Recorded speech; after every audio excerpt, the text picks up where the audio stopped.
गुल मच जाए शीशा टूटे गुल मच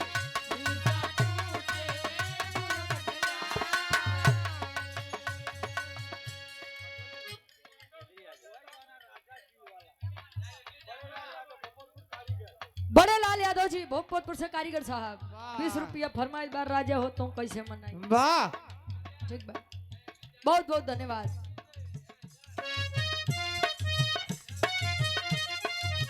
शीशा टूटे गुल मच जाए शीशा टूटे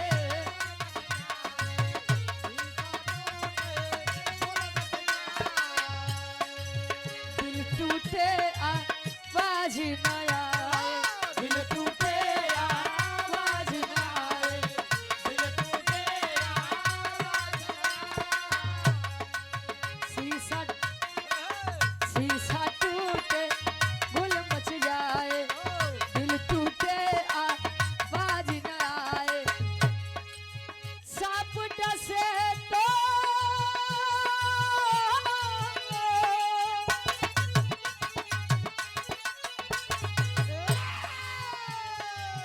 सांप डसे तो दोस्त बचाए दोस्त डसे तो कौन बचाए दोस्त डसे तो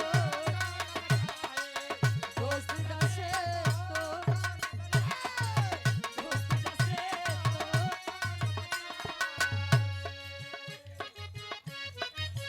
ओ मेरी जोहर जली तुझे मालूम नहीं रुक जा हो बाबा बड़ा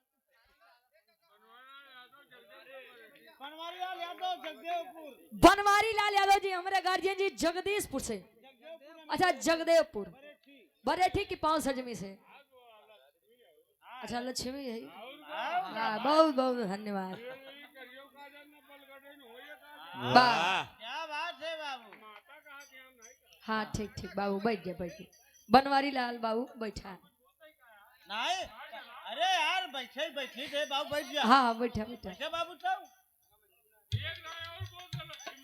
अच्छा बनवारी लाल हमारे पूज्य गार्जियन जी हाँ जगदेवपुर जगदेवपुर बरेठी से हाँ क्या बात है यार बहुत बहुत धन्यवाद आशीर्वाद के जा रहे क्यों बच्चे अपनी कला में कामयाब रहे सांप डसे तो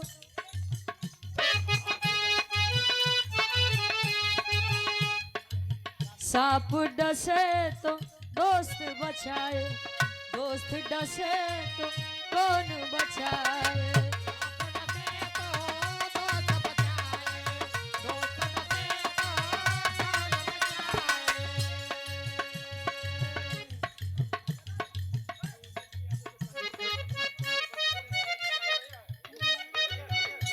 उदय सिंह यादव जी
दोस्त डसे तो कौन बचाए दोस्त डसे तो कौन बचाए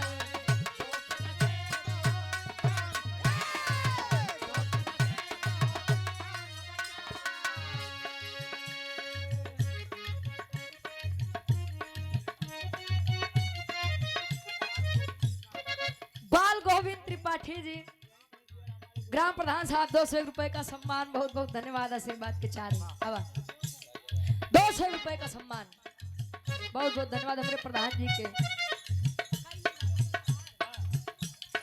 कोई नी भरोसा तोहार,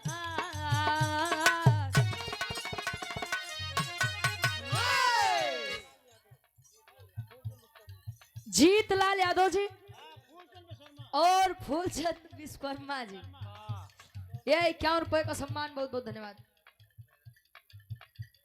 प्रमोद बैरागी जी बिरहा कलाकार है मेरे गार्जियन जी के द्वारा।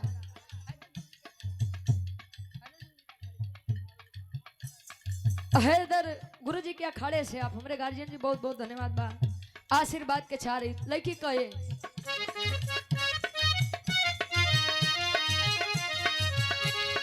कई भरोसा तोहार,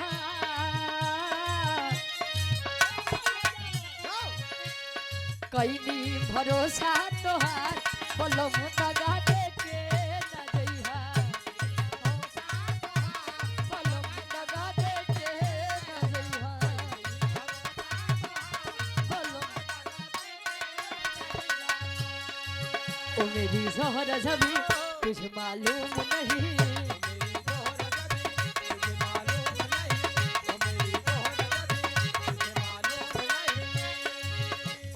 जोहर जभी तुझे मालूम नहीं, तू अभी तक है हंसी और मैं जवान, तुझ पे कुर्बान मेरी जान, मेरी जान, तुझ पे कुर्बान मेरी जान, मेरी जान, तुझ पे कुर्बान मेरी जान, मेरी जान,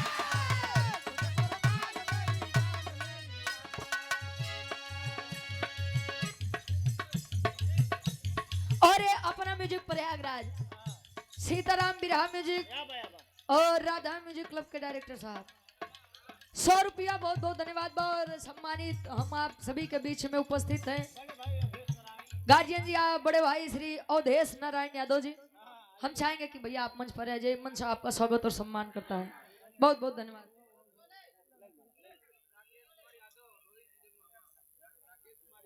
राकेश कुमार यादव जी,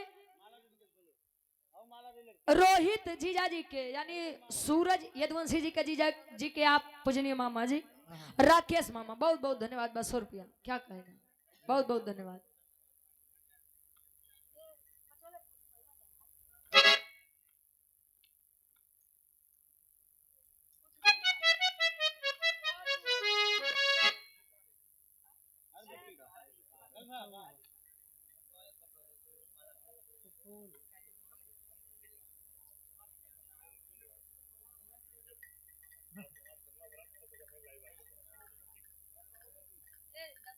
दादा आवा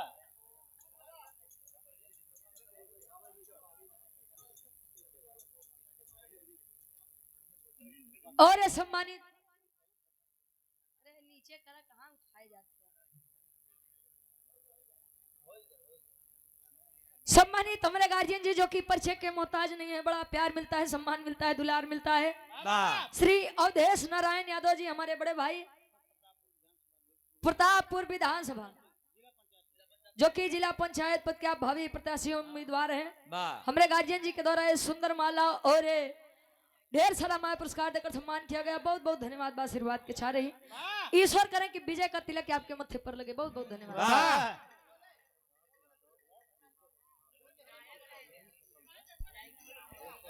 प्रकाश यादव जी जिनकी समधिन जी खत्म हुई है यानी मृत्यु को प्राप्त हुई है, हमारे गार्जियन जी सरपतिपुर से,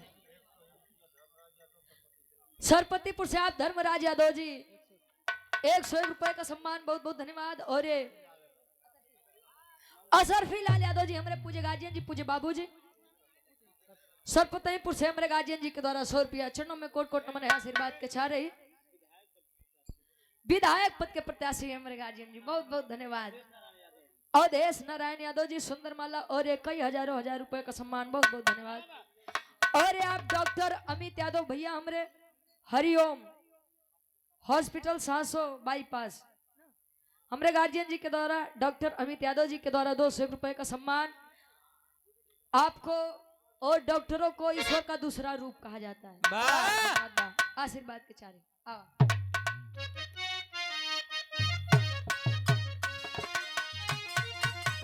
अरे कारीगर भैया के फरमाइश रहे कहाँ गए? तभी गीती से हमका बड़ा घर भरा हाथ छूटत। दुल्ही मनामन करे राजा हो तो कैसे मनाई, राजा हो तो कैसे मनाई, राजा हो तो कैसे। सक्षम कोचिंग सराय चंडी स्टेशन के पीछे क्लास चलती है। सराय चंडी स्टेशन के पीछे क्लास चलती है सक्षम कोचिंग। गरीब बच्चों को फ्री में भी पढ़ाया जाता है। हर वर्ग के बच्चों के लिए फ्री सुविधा। डायरेक्टर साहब आप शिव प्रताप भैया हमरे वाह। एक बार हम चाहेंगे कि भैया के नाम पर जोरदार ताली बजाए। वाह, शिक्षा के लिए कमी ऐसे लोग हैं जो फ्री में सुविधा खोल दें। बहुत बहुत धन्यवाद। बा 100 रुपए का सम्मान दुल्ही मनावन करे स्वर्गीय दादा श्री राम कला यादव जी गावत हैं। राजा हो तो कैसे मनाई, राजा हो तो कैसे मनाई, राजा हो तो कैसे मनाई। सुनील चौरसिया जी जो कि बिरहा जगत के बड़े अच्छे कलाकार हैं। चिरौरा की 5 सजमी से सुंदर माला और ये 200 रुपए का सम्मान। बहुत बहुत धन्यवाद। प्रिंस मेडिकल स्टोर चिरौरा चौराहा से 100 रुपया। बहुत बहुत धन्यवाद। और ज्ञान नर्सिंग होम सुभाष चंद्र यादव जी, कमला नेहरू कैंसर सेंटर प्रयागराज, बैरगिया नाला जगतपुर प्रयागराज से हमारे गार्जियन जी के द्वारा ये 501 रुपए का सम्मान। बहुत बहुत धन्यवाद। आशीर्वाद के चारे की हम अच्छी अपनी कला में कामयाब रहे। अरे रतिया में हमरे न लागई, अरे रतिया में हमरे न लागई, दुल्हा हो तो कैसे मनवाई, राजा हो तो कैसे मनाई,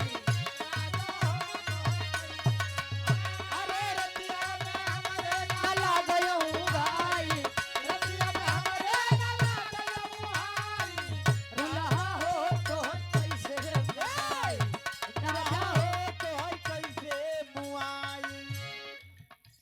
मुगाई नहीं हो मनाई। वाह, काहे अर्थ के अनर्थ करत है भाई का गुरु जी। अच्छा पहले के मेहरारू कम पढ़ी लिखी राम भले लेकिन संस्कार बड़ा रहे। हो नहीं बग कि संस्कार कुल घटे गवा है या खत्म हो गया। आए जैसा देश वैसा भेष का गुरु जी। पहले के लोग लंबा घूंघट करे काहे बदे जाना थे यार। उनका दांत बड़े बड़े रहता है मुंह तो पे संस्कार रहा यार। आज के समय में कैदा पतोया तनी सब मुंह ढाक ले काहे का ढाकी मैं पूरा देशवा देख ले रहा हूं इस समय। कुल तो पहले देख लेन ते आज ढाक के का करब। पहले देखुआरी होत बा का गुरु जी, सगाई होत बा, जयमाल होत बा, बियाह होत बा, कुल तो ऐसे ने देखत है तो का जरूरत बा मुंह तोपै के का। दुल्ही कहे कैसे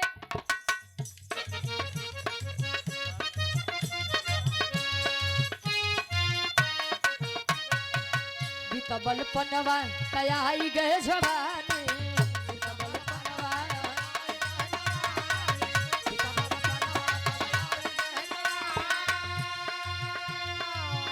अरे रही रही के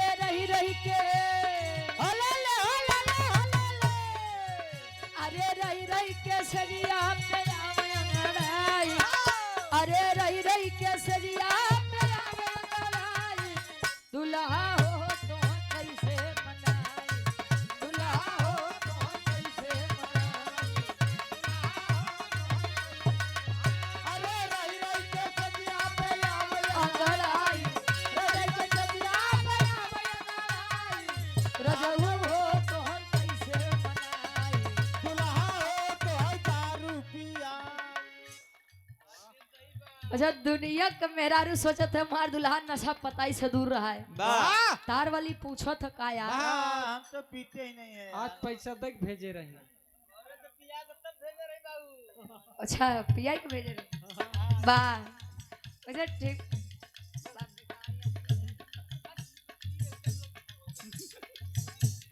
दादा कुछ दिन साथ छोड़ा इनका ना अरे हमें छोड़ देता हम चली तो आश्रम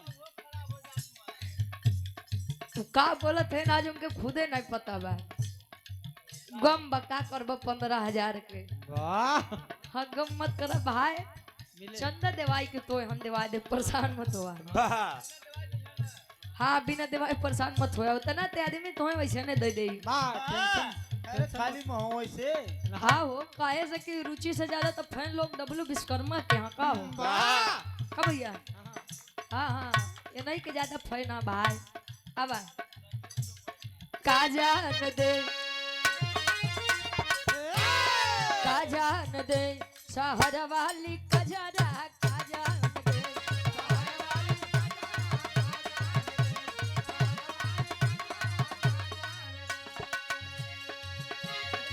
आन के बलमुआ के सेज पसुता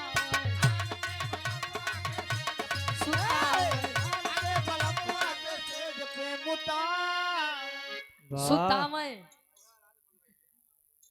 कहा भैया क्या शब्द पढ़ी हाँ ऊ का बताइए जिला पंचायत हाँ सदस्य पद प्रत्याशी अब इतना राम ठीक बा आप युवा कर्मठ जुझारू एवं ईमानदार प्रत्याशी इंजीनियर उदय सिंह समाज सेवी बड़े भाई हमारे बंथरिया बजाही कमला नगर प्रयागराज से वाह ये 100 रुपए का सम्मान बहुत बहुत धन्यवाद 17 सितंबर के साथ भैया के दरवाजे कार्यक्रम भी हुआ था हाँ बहुत बहुत धन्यवाद हुकुम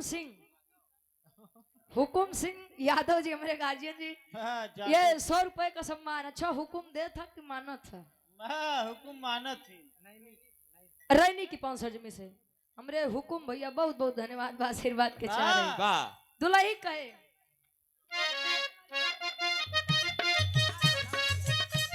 आन के बलमुआ के से जपे सुताम अरे अपने बलम के पीछा दोनारा अरे अपने बलम के पीछा दोनारा आजा न दे शहर वाली कजरा आजा न दे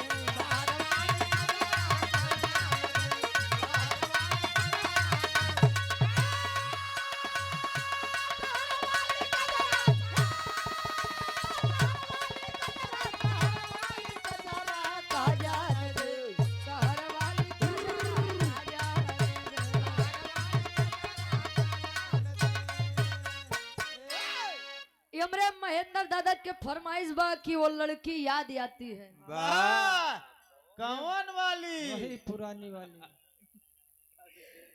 अच्छा इनके हम दादा कही थी बाकी इनकर उम्र दादा लाइन आई बा हो वाह, खाली बांदा से आया भरी हैं। अबे केवल 24-25 साल उम्र बा का हो ये हमरे दादा के फरमाइश बा का करबो गुरुजी उम्रिये के दोस्त बा वाह का हो अब बड़ी सुंदर बिरहा आप लोग बाहर से सुना अरे रुक जाओ बड़ी सुंदर बिरहा है और बिरहा के पहले एक बात सुनने के मिला कि कलाकार वो होता है जो नई चीज लोगों के बीच में परोसने का कार्य करे वाह घोसी तुलापुर से अच्छा झूसी तुलापुर अनिल यादव भैया सूरज यादव के फैन है आप वाह कवन वाला फैन वाह है टेबल वाला फैन का मतलब चाहे वाले हो सोशल मीडिया पे बड़ा प्यार देते सूरज यादव के बहुत बहुत धन्यवाद आशीर्वाद के वाह, साथ ताजु स्कूल में यही पढ़ाई जाए अब उस समय पे अगर पढ़े होता गुरुजी तो समझ कौन नहीं वाले आवत पे? अच्छा नो का मतलब नहीं होता है और नो का मतलब जानना भी होता है वाह तो दोनों के स्पेलिंग अलग अलग बात तो का करबा अर्थ के अनर्थ कर चाहिए वाह, नोच के मानने खुरा होता है ए भाई तू रहा दे आओ अब एक लाइन तनी बजा लो कर बाद फिर बिरहा के तरफ लेके चलते हैं आप सभी को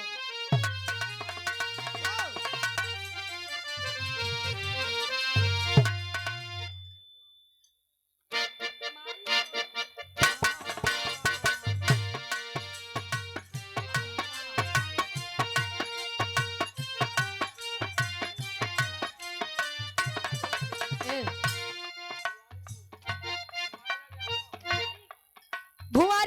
यादव जी तिवारीपुर से 51 रुपया बहुत बहुत धन्यवाद बा। उ लड़का कहे लेकिन आज ही लड़की कहे कैसे अभय राज यादव चे बैठी 51 रुपया। थुलापुर पप्पू जेसीबी वाले के भाई हैं, हाँ, बहुत बहुत धन्यवाद। अरे वाह कहे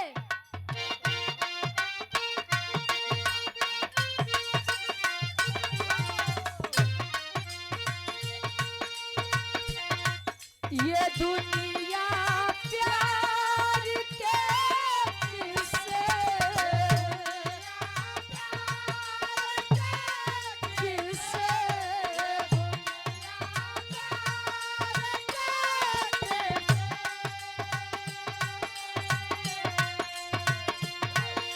ये दुनिया प्यार के किस्से हमें जब भी सुनाती है हमें जब भी सुनाती है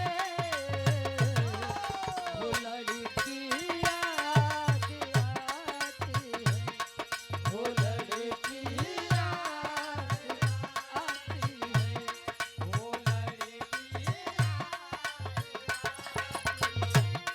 ये दुनिया प्यार के किस्से ये दुनिया प्यार के किस्से हमें जब भी सुनाती है हमें जब भी सुनाती है वो लड़की याद आती है दादा वो लड़की याद आती है दादा वो लड़की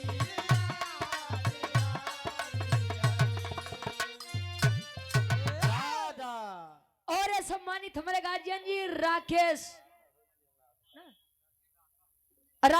राता आई सूरज जी के आप पूजनीय मामा जी वाह बहुत बहुत धन्यवाद 51 रुपया।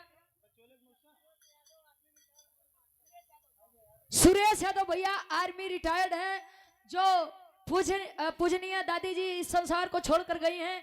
उम्र भैया के पूजनीय माता जी वाह हाँ भैया ये माता जी के सम्मान में 501 रुपए का सम्मान बहुत बहुत धन्यवाद बा आशीर्वाद के चारे ई प्रयागराज बा रुक जाओ हाँ हो तनी पॉइंट वाली बात हो है हाँ पैंट वाली बात हुई नहीं बूसोट वाली बात हो वाह ई प्रयागराज बा बात हम कब चाह- सकबै हम चाहब कि एक बार प्रयागराज के नाम पे जोरदार ताली बजे वाह वाह प्रतापगढ़ वाले बजवाए ले हैं परेशान मत होगा प्रतापगढ़ हाँ आवा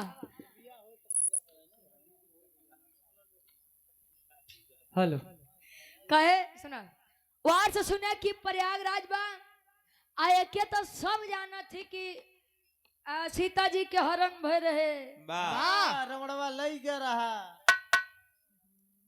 अनसुईया जी के रही सब जाना थे कहो हरण सीता जी के भरान तो कलाकार दूसरे मंच पे कई सुपंखा जी के हरण भरान का वाह ओकर कटी रही का नाक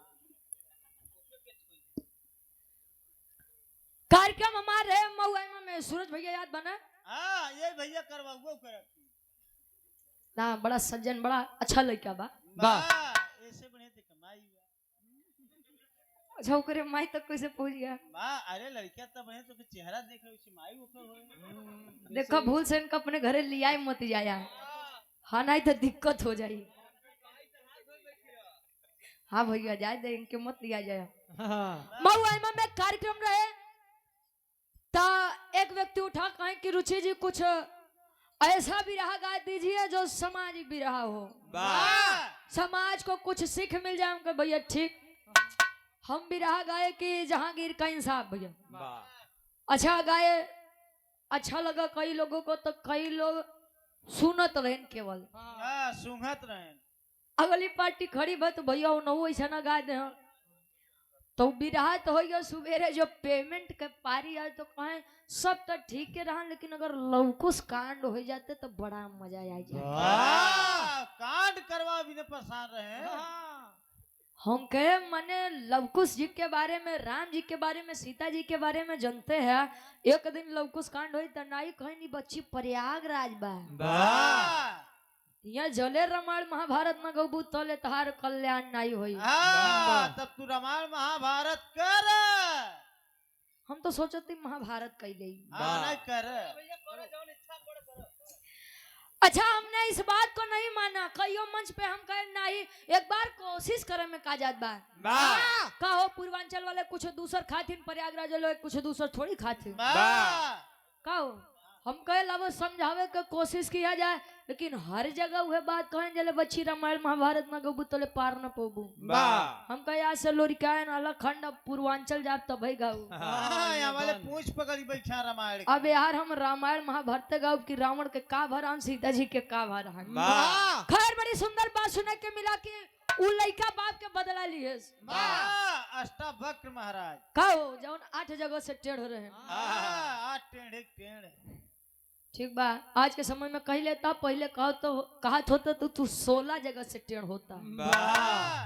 और पहले के लोग घुसियाए तो केवल शराब पे सुनावा। कवन वाली शराब सुनावा 75 वाली। धन्य हुआ महात्मा। हाँ। आवा तरी सब भाव बने, तू कोनो बिरहा बजावा भाई, नहीं तो धुन तज में हम बड़ा बदनाम है। आइए